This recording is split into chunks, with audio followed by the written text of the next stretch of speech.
అదే RTV app వార్తల్ని క్షణాల్లో చదివే అవకాశం ఉంటుంది. ఒక న్యూస్ పేపర్, ఒక టెలివిజన్ ఛానల్ మీ చేతుల్లో ఎప్పుడూ ఉంటాయి. మన అధికారులతో పాటు P4 టీం కూడా ఈరోజు నియోజకవర్గ స్థాయి టీం అంతా కూడా ఇక్కడ రావడం జరిగింది. వారిని కూడా మేము ఇక్కడ పూర్తి స్థాయిలో వారి యొక్క సమక్షంలోనే ప్రజా సమస్యల పరిష్కార వేదిక కూడా ఏర్పాటు చేసుకొని ఇక్కడ గ్రామంలో సమస్యలన్నీ కూడా మనం మాట్లాడడం జరిగింది. ముఖ్యంగా కానీ చూస్తే ఇక్కడ గుణేశులు మరియమ్మ అని ఒక ఆమె ఉన్నారు. ఈ గుణేశులు మరియమ్మ అనే ఆవిడకి చాలా ఇబ్బందుల్లో ఉన్నారు. ఈవిడ ఎలాంటి ఇబ్బందుల్లో ఉన్నారంటే భర్త అన్నదమ్ములు ఇద్దరు, ఆ ఇద్దరు కూడా చనిపోయారు. ఈవిడ లవ్ మ్యారేజ్ చేసుకున్నారు. ఈవిడ ఎస్టీ కులానికి చెందినటువంటి జంగాల కుటుంబానికి చెందిన అమ్మాయి. ఆ అబ్బాయి కొండ కుమ్మరి అబ్బాయి పెళ్లి చేసుకున్నారు. అతను కూడా మరణించాడు. అనారోగ్యంతో ఉన్నటువంటి అత్తగారు మాత్రం ఉంది. అలాగే ఈ అమ్మాయి మరియమ్మ గారు ఉన్నారు. మరియమ్మ గారికి ఒక పాప ఒక బాబు కూడా ఉన్నారు. వీళ్ళకి ఇల్లు లేదు, అలాగే పొలం కూడా లేదు.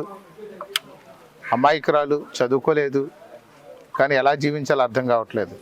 ఈ గ్రామంలో ఉన్నటువంటి పుణ్యాత్ములు, కూటమిలో ఉన్న నాయకులు ఏదో ఒక ఆర్థిక సాయం చేస్తుంటే వాళ్ళ జీవనాన్ని గడుపుకుంటున్నారు. కనీసం రేషన్ కార్డు కూడా ఇవ్వలేదు. ఏదో ఒక కారణాల వల్ల ఇక్కడ అన్నీ కూడా ఈవిడికి ఏ విధమైన ప్రభుత్వ పథకాలు అందకుండా ఇబ్బంది పడుతున్నారు.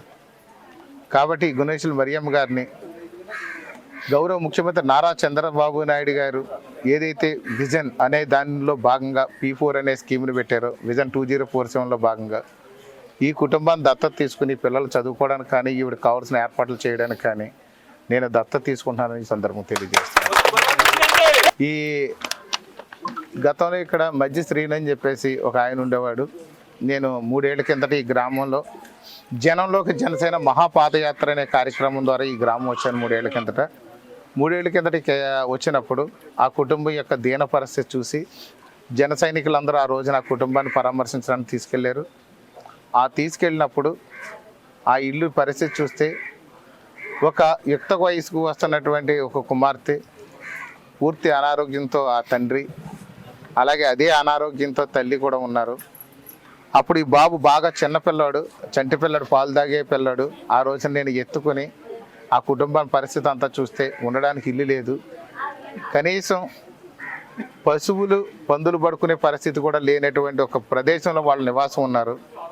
ఆ వేళ పరిస్థితుల్లో ఆ యొక్క ఒక జనసేన కార్యకర్తగా ఆ కుటుంబాన్ని ఆర్థికంగా ఏదో కొంతవరకు ఆదుకోగలిగాం. కానీ తర్వాత కాలక్రమేణా చూస్తే వీళ్ళ తల్లిదండ్రి కూడా ఇద్దరు చనిపోయారు. సీని గారి దంపతులు ఇద్దరు కూడా చనిపోయారు.